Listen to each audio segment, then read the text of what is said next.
A 2-day drop after its largest outside shareholder, Bally Gifford, trimmed its stake. But shares are still up nearly 400% this year, tracking for its best annual performance ever. That rally raising the red flag for our next guest, who calls Tesla the most dangerous stock in the market. Let's bring him in. David Traynor, CEO of investment research firm New Constructs. David, good to have you on. Thank you. Tell us why it's the most dangerous stock to hold, because a lot of bulls would disagree with you given the year-to-date performance we've seen from Tesla.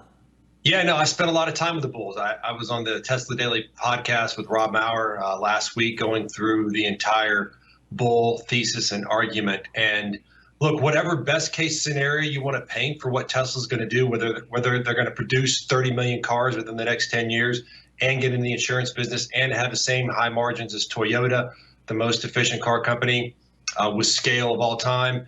Even if you do believe all that is true, the stock price is still implying the profits are going to be even bigger than that. So, whatever you want to say about how they're going to compete and how they're the best car and how much market share they're going to own, the stock price is implying they're going to have anywhere from 40 to 110% market share, depending on what you think their long-term average selling price is going to be. So it's a valuation call to start.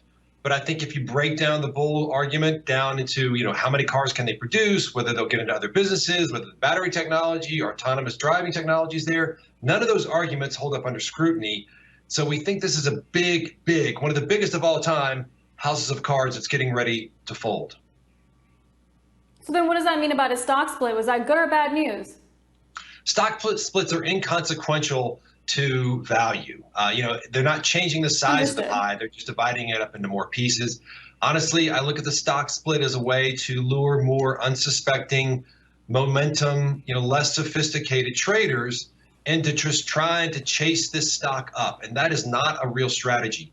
The focus of our research, especially around Tesla and Wayfair and Carvana and a few of these other names that have run up like crazy, is for fiduciaries.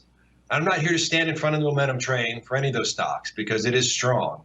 But if you're a fiduciary, you have some obligation to understand the fundamentals. And if you're looking at the fundamentals at all, you recognize that the disconnect between fundamentals and valuation here is getting to absurd and extreme levels. And there are just too many other places where you can find better risk reward in the market than to continue to try and hope that the music doesn't stop for Tesla. I hear you, and that seems to be the case for a lot of these momentum, high flying stocks, which includes Tesla, among others. What do you make of its valuation? Is there a valuation it should trade at that would make you more comfortable holding the stock? I think around 1/10 of what it is probably appropriate. If you look at, kind of a reasonable level of profits, look, Tesla doesn't rank in the top 10 in market share or car sales in Europe for BEVs. And that's because the laws changed in Europe that are strongly incentivizing the incumbent manufacturers to crank out hybrids and electric vehicles. Same is coming in the United States. I think realistically, we're talking at something closer to $50, not $500 as a real value. We might get lucky and they get taken out at a higher price there than that, as in terms of if a white knight comes along. But I don't really see, given now that so many of the other firms out there have built their own battery technology, their own electric vehicle manufacturing technology, they've already invested billions. I don't know why I would invest billions more in Tesla.